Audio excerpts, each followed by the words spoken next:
Time on थी।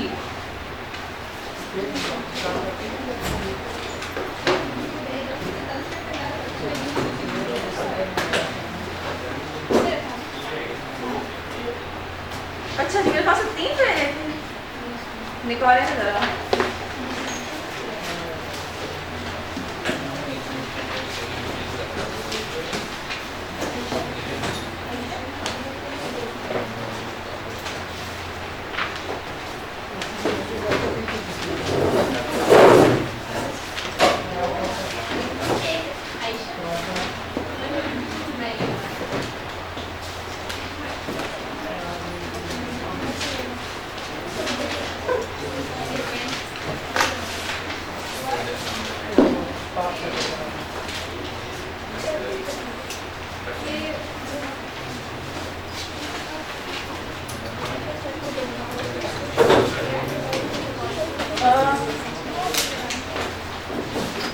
Point number 5 पर है, पॉइंट नंबर 5 ये रहेगा, था पॉइंट नंबर 5।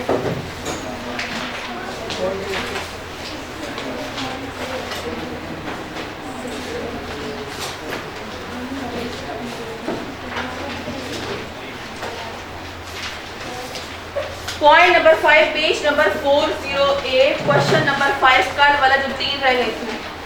क्या करूं? लाइट किधर से होती है लाइट?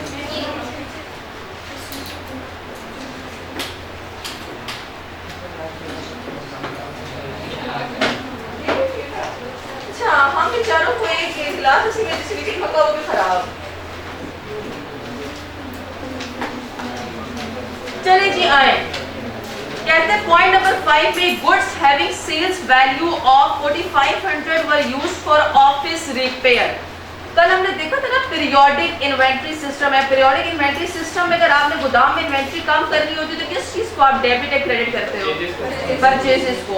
आपने गोदाम में गए, गोदाम से इन्वेंट्री उठाई और उसे किस लिए इस्तेमाल कर दी? ऑफिस रिपेयर में। No entry has been made in the book. भाईजान ने कहा अकाउंटेंट ने कि छोड़ो यार, समझ ही नहीं आ रही कि पीरियोडिक में क्या करते हैं, तो सीरियस डबल एंट्री रिकॉर्ड ही नहीं की। मुझे ये बताएं, ये जो उन्होंने लिखा हुआ है यहाँ पर 4500, ये कॉस्ट या सेल्स वैल्यू है? सेल्स। ड्राइंग्स, ऑफिस रिपेयर, ये सब चीजें हमेशा कॉस्ट से आती हैं। अक्सर बच्चे, उन्होंने सेल्स वैल्यू दी होती है, वो डबल एंट्री सेल्स वैल्यू से करते हैं। ड्राइंग्स, ऑफिस रिपेयर्स वगैरह इन्वेंट्री हमेशा किससे आएगी?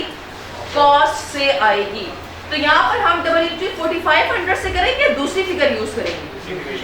दूसरी फिगर यानी हम क्या कैलकुलेट करेंगे? कॉस्ट। क्या कॉस्ट मालूम कर सकते हैं? By using markup formula. नीचे दिया पहला मार्कअप कितना है? 25%। तो अगर मैं इसका करूं कि C plus P is equal to S, markup में क्या चीज 100% बराबर होती है? कॉस्ट। P 25% है, तो सेलिंग प्राइस कितने परसेंट हो गई है? 125%। आपको इन्होंने क्या दिया है यहाँ पर? कॉस्ट या sales value? Sales 4500 divided by, ये कितने परसेंट के बराबर है?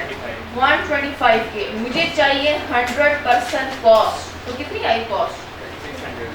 3600। ऐसा अब मैं जो डबल एंट्री करूंगी वो 4500 से नहीं करूंगी, बल्कि मैं करूंगी 3600 से।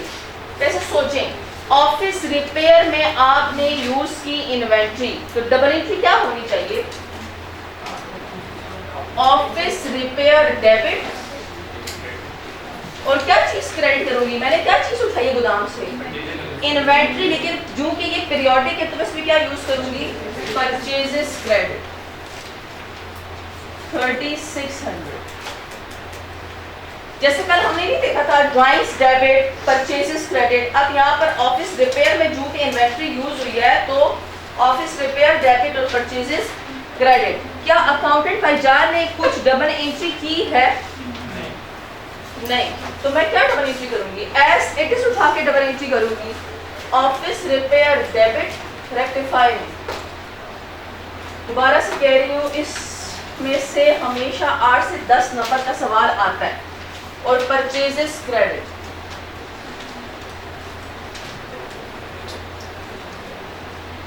ऑफिस रिपेयर किधर जाते हैं? SOC CI में, और परचेसेस भी किधर जाते हैं? SO CI।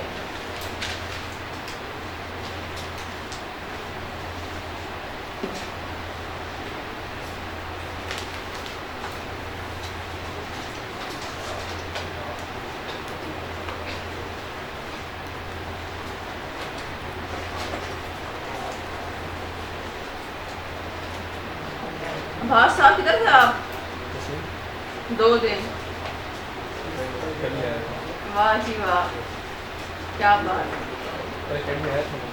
कल आए थे आप? अरे उसमें वाह,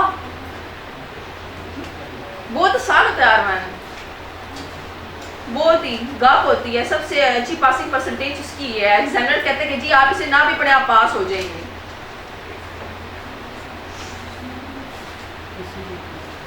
और शर्जील कोयटा में लगता बहुत ही हवाएं चल रही हैं।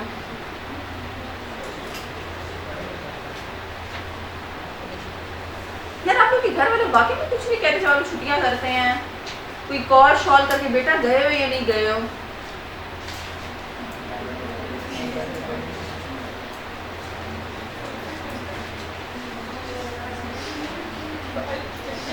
पॉइंट नंबर 4 पर आए जरा। पॉइंट नंबर 4 एक बार कोशिश तो करें करने की क्या हो रहा है। पॉइंट नंबर 4, पॉइंट नंबर 4 बेशक गलत करें लेकिन एक बार देखिए अब क्या क्या रहा है। पहले अंग्रेजी समझे वो कहना बेचारा क्या चाह रहा है।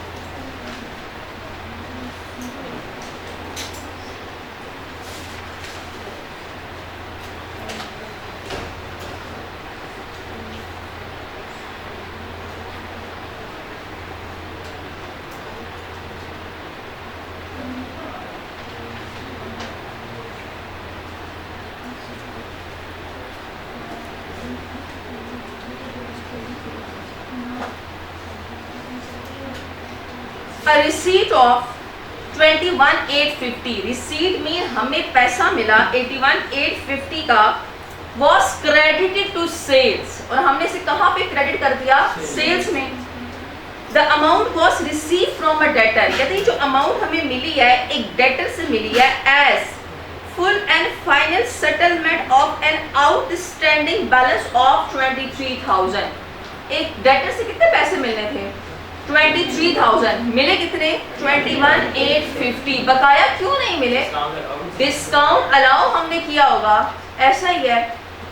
क्या आप मुझे डबल एंट्री बता सकते हैं कि होनी क्या चाहिए थी डबल एंट्री? जब पैसा हमें मिल गया तो कैश आ गया हमारे पास, कैश डेबिट 21,840 850, और क्या चीज कम करेंगे? पैसे डेटर से मिल गए, डेटर क्रेडिट्स, लेकिन डेटर हमेशा फुल अमाउंट से करते हैं यानी 23,000। ऐसा है, डबल एंट्री इक्वल नहीं है। क्यों? क्योंकि डेबिट साइड में हम क्या लिखेंगे? Discount allowed. कितने का? 11। याद है आईटीए वाली, कैश मिला कैश डेबिट, डेटर खत्म कर देंगे फुल अमाउंट से हमेशा, और डिस्काउंट बीच में आएगी, बैलेंसिंग फिगर जितनी डिफरेंस आएगा वो हमने डिस्काउंट अलाउ किया। डेटर ने देने थे 23,000, दिए 21,850, 1150 इसलिए नहीं दिए क्योंकि हमने उसे डिस्काउंट अलाउ किया। अब ये देखिए रॉन्ग बताएं, असल मसला रॉन्ग में आता है। रॉन्ग में आप सोचिए उसने क्या किया होगा? एग्जामिनर या अकाउंटेंट कभी भी कैश गलत नहीं लिखता, कैश का आना जाना उसे बहुत अच्छे से पता होता है। कैश डेबिट कितने से? 21,850, लेकिन आगे पहली लाइन में लिखा हुआ है a receipt of 21,850 was credited to sales, तो उसने सेल्स का कर दिया क्रेडिट कर। ऐसा है, गलत किया या सही किया? गलत। सेल्स तो डबल एंट्री में आना ही नहीं चाहिए, या डेटर आने चाहिए डिस्काउंट अलाउड। रिसीट हमें पैसा मिला, वाज क्रेडिटेड टू सेल्स। सबसे पहले जो खामखा चीज होती है उसे खत्म करते हैं। सेल्स क्रेडिट गलती से किया हुआ है तो क्या करेंगे? सेल्स डेबिट कर देंगे 21,850 से। ऐसा ही है, और क्या लिखेंगे? डिस्काउंट अलाउड डेबिट 1150, और डेटर भी नहीं लिखा था ओरिजिनल वाला, डेटर क्रेडिट 23,000।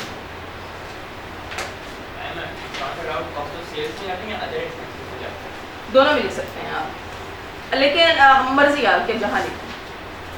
कॉस्ट ऑफ वहाँ से सेल्स भी लेस कर सकते हैं, डिस्काउंट अलाउड, या फिर अदर एक्सपेंसेस से लेस करें।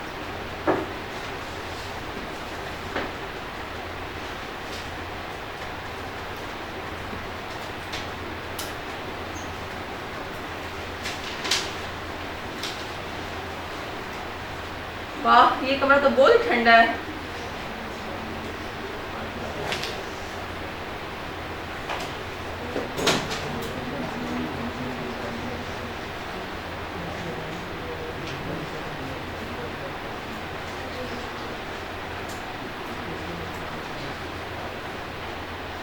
ये हॉस्टल से लेकर करते हैं, एसी शेसी का है आप लोग कोई अरेंजमेंट?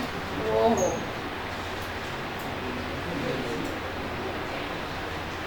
चले यार, कुछ साल की बात है, गुजारा करें। नहीं, कुछ हॉस्टल्स में तो होते हैं ना जो थोड़े से लग्जरी, जो थोड़े ज्यादा वो कर रहे होते हैं, चश्के वाले। बॉयज हॉस्टल में तो पक्का मिले, बड़ी बात हुई।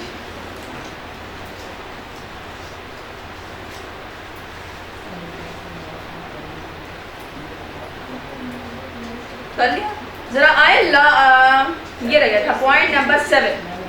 पॉइंट नंबर 7 रह गया था, जरा इसे पढ़े, एक बार लिखे मत, पढ़े जरा। पॉइंट नंबर 7 लास्ट ये रह गया था, point number 7। An item of furniture was sold on credit for 3000। आपने 3000 का एक फर्नीचर बेच दिया and entered in the sales day book. Sales day book में ऑन क्रेडिट सेल्स आती हैं। कभी भी नॉन करंट एसेट की डिस्पोजल सेल्स में नहीं आती, क्योंकि हम कभी भी नॉन करंट एसेट के लिए सेल्स का वर्ड यूज नहीं करते, हम इन्वेंट्री के लिए सेल्स का वर्ड यूज करते हैं। गलत किया इसने? किया, ऑब्वियस ही बात है।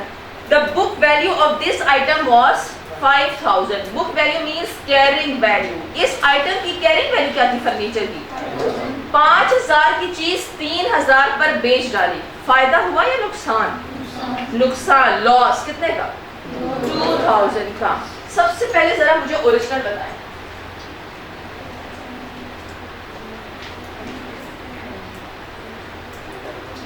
कैश मिला, कैश डेबिट 3000, ऐसा ही है।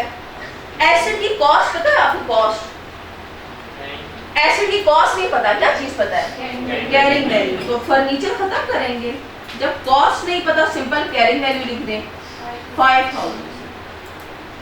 5000 की चीज 3000 पर बेच डाली, लॉस कितने का हुआ? तो डबल एंट्री इक्वल हो गई। ये कैरिंग वैल्यू। कैश मिला 3000, फर्नीचर खत्म करेंगे, जो कैरिंग वैल्यू दी हुई अब आपका एसेट नहीं रहा, और 5000 की चीज 3000 पर बेच डाली, तो आपके पास लॉस आ गया बैलेंसिंग 2000। भाईजान ने क्या किया? अकाउंटेंट कैश को भी गलत नहीं लिखता, कैश का आना जाना वो बहुत अच्छे से समझता है, यानी उसने कैश डेबिट बिल्कुल ठीक लिखा होगा 3000। और पहली लाइन में लिखा हुआ है was entered in the sales day book. उसने कहां पे लिख दिया? सेल्स, यानी उसने क्या कर दिया होगा? सेल्स क्रेडिट 3000, ऐसा ही है। उसने कहा जी कैश मिला और सेल्स क्रेडिट कर दो। क्या चीज ख्वामखा है जो आप रेक्टिफाई में सबसे पहले खत्म करेंगे? सेल्स क्रेडिट फजूल में लिखा हुआ है, तो क्रेडिट को खत्म करने के लिए डेबिट, ये खत्म हो गया। अब कौन सी चीज उसने ओरिजिनल वाली नहीं लिखी जो उसे रेक्टिफाई में लिखनी चाहिए? Loss debit 2000। और क्या चीज नहीं लिखी उसने? Furniture credit 5000। Double entry equal आ गई। डेबिट साइड पर भी 5000 और क्रेडिट साइड पर भी 5000।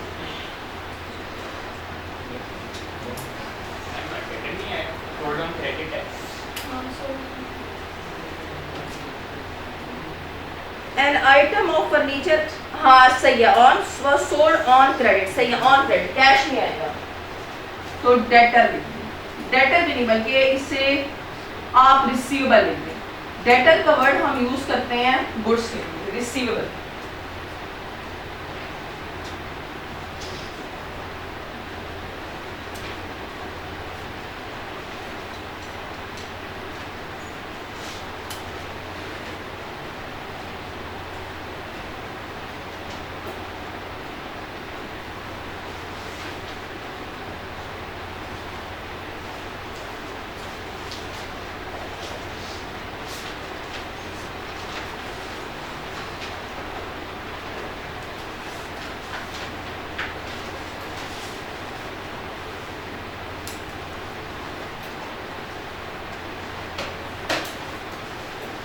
मैंने पहले भी कल ही बताया था ओरिजिनल और रॉन्ग आपकी वर्किंग है। जो एग्जामिनर आपका टेस्ट करेगा वो ये चेक करेगा रेक्टिफाई इसने कैसे किया।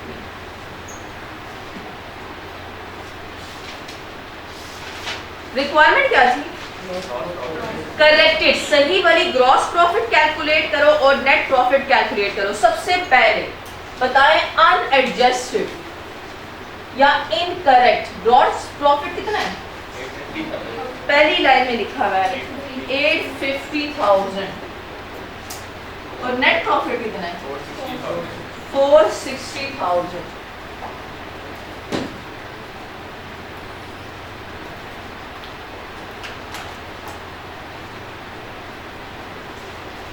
जरा जाए ना कल वाली डबल इंक्रीज पर, मेरे पास नहीं है, कल वाली डबल इंक्रीज पर जाएं।